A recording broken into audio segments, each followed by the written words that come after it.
Thank you very much for the kind presentation, the kind introduction, and thank you very much for the invitation to come to Cardiff. It's really lovely. It brings wonderful memories from when I was here as a student many years ago. I won't tell you how many. So I'm sorry I'm not Lars. I hope we'll have Lars at the end of today. But I'll try to make my best in introducing some of these ideas around mission-led and challenge-led innovation policy. There's been an acknowledgement in the last few years that innovation policy, or shouldn't just be concerned about innovation as a policy goal per se, but as a mean to an end or ends, and that we should be concerned not just about the rate, but also about the direction of innovation towards addressing wicked problems that affect our society today.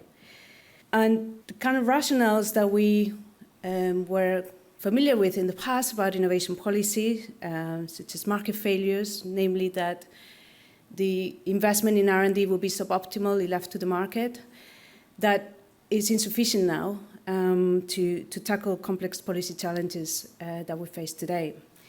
So the emphasis in this, the kind of new framing of innovation policy, or these challenge-driven, mission-driven, or problem-driven approaches, is that there is kind of this shift towards a normative tone, a directionality, and it's more focused on shaping rather than fixing markets, and it's more focused on changing socio-technical systems towards delivering more sustainable outcomes. And the rationales of intervention now is to prevent or to address the failures that stop us from achieving system transformation, such as lack of demand or insufficient policy mix coordination. And we'll touch a little bit on some of these issues.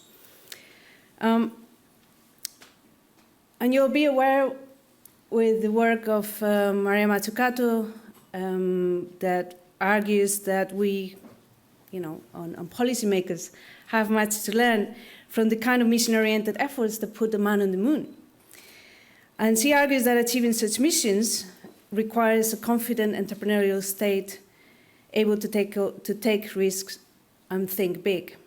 Now, the problem here is that a lot of the associated challenges that we face today, such as climate change and inequality, are different in the nature from technological challenges of the past.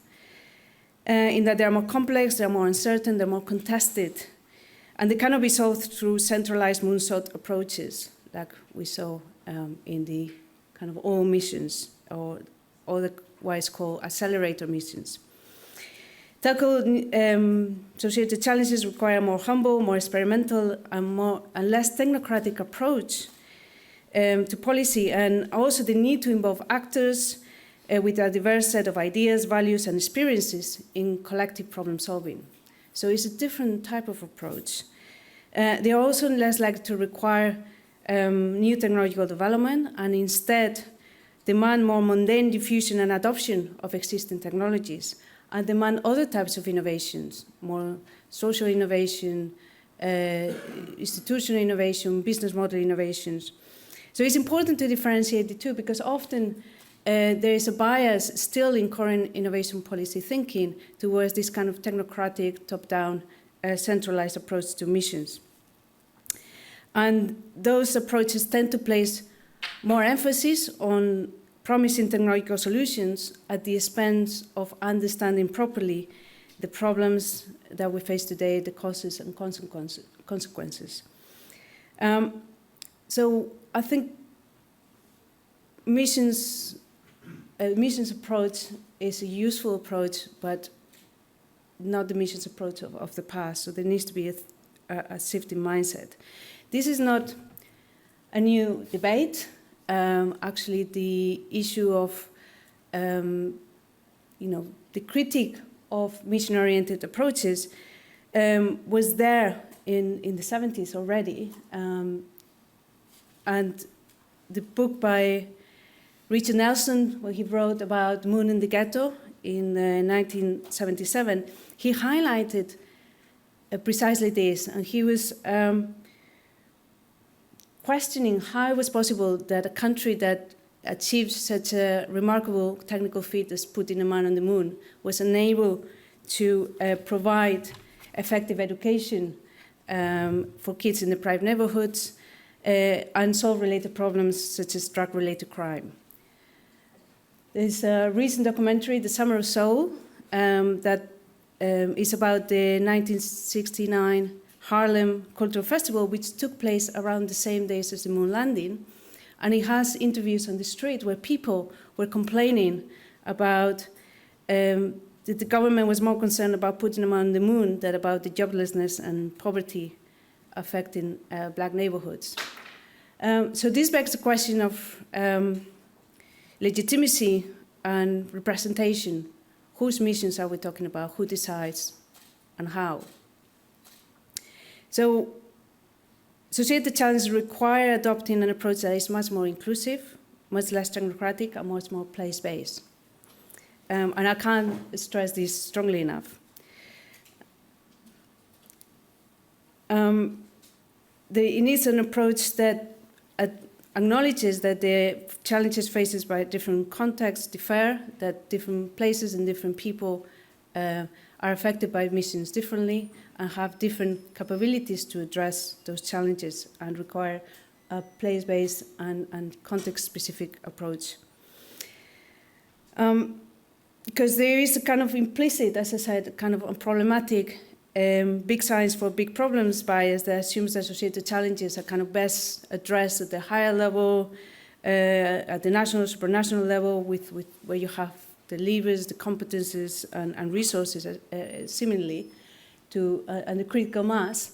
But I think that's inherently quite risky. In fact, with Lars and others, we're kind of trying to address this gap in the literature, that neglects the multi-scalar, context-specific, and place-based nature of missions in terms of how does local specific context shaped our ability to address missions, how does it play out in a multi-level governance setting, what are the right tools, at what levels, what's the role of actors. And so we're trying to address that in a kind of in a forthcoming special issue. And this is important because if a big risk in adopting this centralized top-down approach is that it will exclude de facto most places and most people. The all missions approach used to concentrate decision-making and also investment in a reduced number of technologies, firms, and indirectly of locations. And we run this risk of that happening again, particularly in the UK, where we already know is highly concentrated. So adopting a kind of centralized missions approach, I think there's a danger that it will further increase territorial disparities and underutilize the potential of many innovative firms, people, and places. And the resulting kind of territorial inequalities, we know, is not just an economic problem, but also a source of social and political instability. We know the work of Phil McCann and Andrés Rodríguez-Posé when they talk about the geography of discontent and the problems of left-behind places. So the mission-driven approach might actually, if adopted wrongly or in a centralized way, might actually exacerbate these existing problems. And there is also a lot of scholars are indeed starting to question the traditional kind of high-tech vision of economic development that we've seen or we have tried to emulate in Silicon Valley, Israel. Actually, that doesn't necessarily lead to good outcomes in terms of social cohesion and so on. In fact, it leads to further inequality. So a lot of scholars are actually acknowledging this kind of dark side of innovation-led growth, and stress the importance of mundane and essential maintenance activities. So actually, we shouldn't just focus on signing high-tech things. We should also focus on the mundane nature of a lot of innovations that are required to solve society challenges of today. So given these challenges, the place-based approach has been around for a while, and it was developed or it was championed by the European Commission since the Barker report. And he has argued that a place-based approach is needed, not just to drive innovation, but also cohesion. And it means that policies should be attuned to the context of different types of regions, rather than adopting a one-size-fits-all approach, and that they should build on unique regional strengths. And the approach in smart specialization, as many of you will know, implies that regions should leverage these strengths, building on and build on those to develop new specialisms and new areas with potential for diversification. And in so doing, the smart specialization approach is starting to also adopt this kind of more normative approach, which it didn't have in the past. And by adopting a more kind of directional approach, more mission-driven approach, a challenge-driven approach, it has several advantages. It can give, it can help align policy priorities according to local needs. It can connect the existing knowledge base and capabilities. It can align actors that might be fragmented or siloed, and therefore lead to greater inclusion and legitimacy of strategies. It might even lead to greater radical innovation. If you focus on a problem rather than an existing capabilities or technologies, you are more likely to put disparate pieces of knowledge together, different sectors and so on, that otherwise will probably not collaborate. And this is how you get radical innovation. This is what Schumpeter talked about in terms of new combinations. So it can actually be more radical.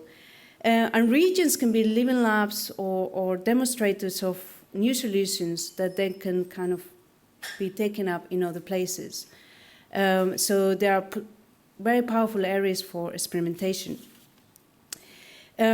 And there's a lot of opportunities, a lot of missing markets that were, that could be addressed through a bottom-up approach to innovation. And the kind of market-shaping approach is often neglected in innovation policies, and I'll speak about that in a second. So addressing regional needs and addressing leveraging regional strengths does not mean that we should look at what regions do in terms of their innovation strengths only. Often in smart specialization and regional strategies, we tended to focus on just scientific strengths and technological strengths. But I think if we do that, we forget broader assets that regions have that they can build on, such as tremendous cultural assets, natural assets, institutional assets, civic values. And regions are often not fully aware of the potential that they have, and we just tend to follow or focus too narrowly on technological strengths. So in recent kind of papers that we have worked on, funded by the Regional Studies Association, a little grant that I got like a couple of years ago, we try to make the case that regions should leverage a broader set of assets, but also place-based specific challenges, and this links very much to what we hear today, because challenges at the regional level are not a problem to resolve, but also a potential source of entrepreneurial opportunity and innovation.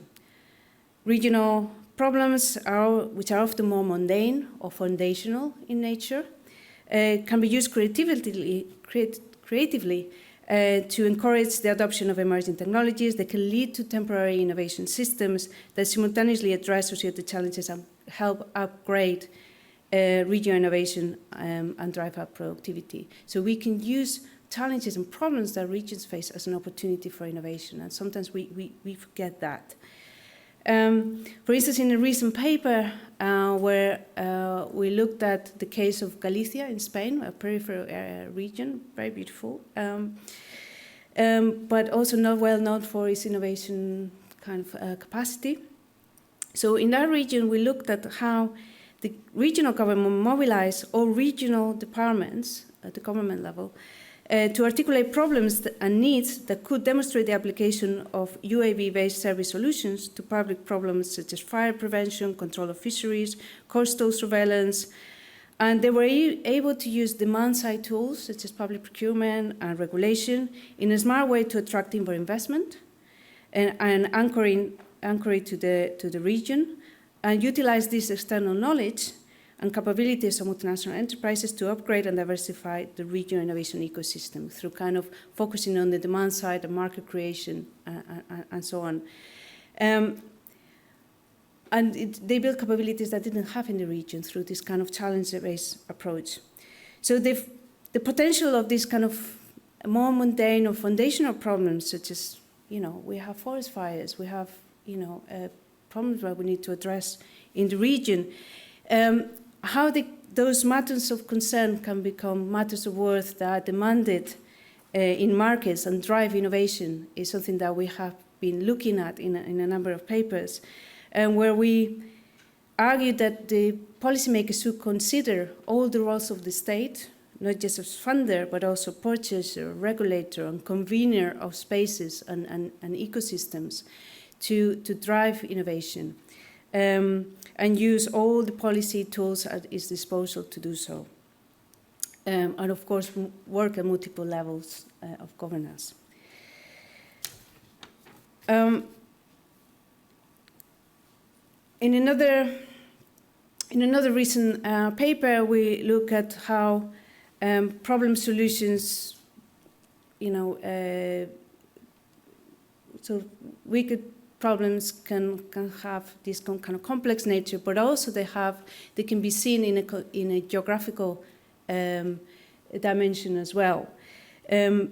So societal challenges vary in terms of the local and global framing of the problems and the solutions, and you can have the situation where you have the usual kind of big science for big problems, and they're still relevant, but you can have situations where looking at challenges at the local level makes sense, because that enables experimentation, that enables bringing actors together, and to kind of a more inclusive and legitimate type of strategy. So we try to kind of propose a tentative mapping of the possible opportunity spaces where regions can use challenges and thinking about those and the solutions in terms of the multiple geographies. So for instance, they can frame global solutions for local problems, like in the Galicia case. So they brought in kind of solutions from the outside to kind of anchor them in the regions. But sometimes they can think about how the local capabilities can address local but also global challenges and mobilize actors that way. And this is something that they're doing, for instance, in the Basque Country with the LEAD initiative, and in Catalonia with the SER agendas. So I think there's plenty of opportunities in which regions can do this, but obviously there are advantages and shortcomings of all of them that need to be addressed. So many regions are adopting this kind of challenge-based approach. We see that happening in the Cardiff City region. And also in Manchester, we were very pleased that in the GMCA, in the evidence update of their industrial strategy was taking a more kind of foundational approach, and they were acknowledging that, yes, the focus on core sectors and high-tech, it is important, but actually we need to look more closely at the foundational economy, and we need to look at more closely at how we build on the challenges of the foundational economy to drive innovation. And we were pleased that they set up a Foundational Economy Innovation Fund recently, which is actually inspired by what's going on in Wales, so you will be pleased to know. So how that could be mobilized, how it can be leveraged, taking a multiple value creation approach and mobilizing the demand side and the supply side, I think is an important aspect and the way forward. So the idea of the kind of demand side tools is, of course, not new, and it's been, we know in innovation studies that demand is important for innovation, not just supply. And it's been discussed for quite a while in terms of, okay, for instance, the state buys £30 million worth of goods and services in the UK, which has a tremendous potential for innovation. And that has been discussed extensively at the national level for quite a while in relation to traditional innovation policies. But recently, the potential of the demand side and public procurement in particular has been stressed also for transformative change to achieve kind of missions as well. And not just at the national level, but also at the regional level. A lot of the debate, a lot of the literature that discusses public procurement of innovation has been kind of quite taking a high level, looking at the national potential of central governments, but kind of neglecting what regions can do in this space. And regions can do a lot. We saw the example of Galicia. So Galicia, I was quite surprised to see that most of the government departments in the regional government and also at the level of local authorities, they were using public procurement of innovation as one of the tools in the innovation policy toolbox, and it was totally institutionalized. And we wrote a paper to think about, okay, well, how did that happen? And that process of institutionalization kind of took them around 10 years, and it was a deliberate process of kind of bringing into the guidelines, to regulations, to training. So it was a set of activities that they managed to incorporate, and the result of which was that after a while, public procurement of innovation was something that they could use naturally. And that's something that I haven't seen very much in other places, and where a lot of potential is there, especially for less advanced regions, where they might not have very strong high-tech sectors, but they have public administration, they have tools at their disposal that they can mobilize, and they have problems. And they have anchor organizations, of course, and at the local level, there's this experimentation arena that they can mobilize. We're working with the Connected Places Catapult and University of Birmingham, and my colleague obviously there is part of that, in setting up a center to improve the competence and capabilities for local authorities to do precisely this. And of course, I'm aware of the kind of the initiatives like the Infuse program in Wales, with similar kind of competence building aspirations. But often, I go back to the title of the workshop today is how we deliver on the promise. We talk about rationales, opportunities, but often the implementation doesn't go to plan. And this is because as we kind of expand the realms of action and the rationales and the actors and the instruments that we want to mobilize, things get a lot more complicated. And we need to kind of pay attention to kind of potential interaction, conflicts and tension between policy goals and governance levels. And this, we see that a lot in the UK. I'm very interested in this idea of the policy mix, and what this idea tells us that we need to look at the kind of coherence, consistency, predictability, and credibility of the policies that we implement. And that's often that is been missing in the UK, particularly the consistency and predictability aspect, because there's a tendency to chop and change institutions and come up with new ideas and new policies. And that doesn't generate a lot of confidence, not least in industry, when they kind of want to stimulate productive investment and kind of long-term visions.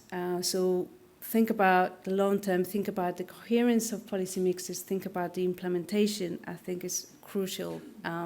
So we kind of just think about high-level ideas and rationales we need to go to the ground. And that includes building institutions and making sure that institutional capacity is there.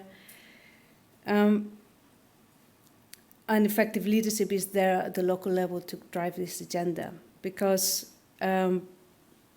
often these agendas fail or they do not deliver as we would expect, because either the institution capacity is not there, there's an inability to bring actors together, coordinate activities, identify or prioritize long-term needs and objectives. Because this is crucial. Do we know what the needs are? We talk about local needs and challenges, but identifying those, prioritizing those, and signaling those to the market so that they are realized is easier said than done. Also, there's difficulties in kind of scaling up solutions, and we, from a local experimentations, as we know, so leading to fragmentation, lack of critical mass. And often these tools are not sufficiently coordinated between the supply side and the demand side. Okay. Also, what are the role of actors here? What are the role of universities? We're in a university. I think the role of universities also need to change in this kind of place-based, challenge-driven agenda. They need to play a role in kind of convening these discussions, these conversations. We're aware of the role of universities. We have worked extensively on the role of universities as kind of knowledge creators, educators, co-creators of knowledge with industry, but also they play a fundamental role in kind of creators of public spaces for discussion and experimentation, and they play a key convening role in addressing conversations for solving associated challenges.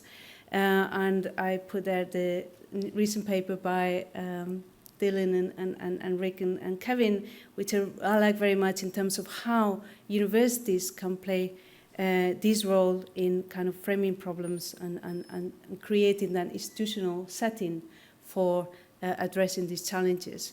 And we see that particularly in the UK, where the institutional environment is often not stable enough for other actors to play that role. We were doing interviews recently in a project with Cardiff and Glasgow, and universities are seeing themselves in that role of not just educators, creators of knowledge and so on, but also kind of curators of spaces for addressing societal challenges. And we see that very clearly in the case of Manchester, where they're looking at the creation of the Innovation District, and how they can make that space work for not just innovation, but also the social community and the problems of the city at large. So this is a massive task of the universities, and I kind of will be, interesting to see whether they can rise to the challenge. So, just to conclude, a place-based, challenge-based approach to innovation policy will require that we move away from that kind of top-down approach to missions or challenges, and we adopt a conception of place and scale as a strategic tool that can open opportunities for transformative innovation, that can turn opportunities into market creation, that can orchestrate all the tools, all the instruments, all the actors, and in so doing can kind of create markets for addressing societal challenges, but also regional development diversification. But our implementation challenges are considerable, and I think I think it's Danny Roderick that said that it's better to have a poorly thought about policy that is implemented well than a brilliant idea that doesn't come to fruition in any way. So I'll leave it there. Thank you very much.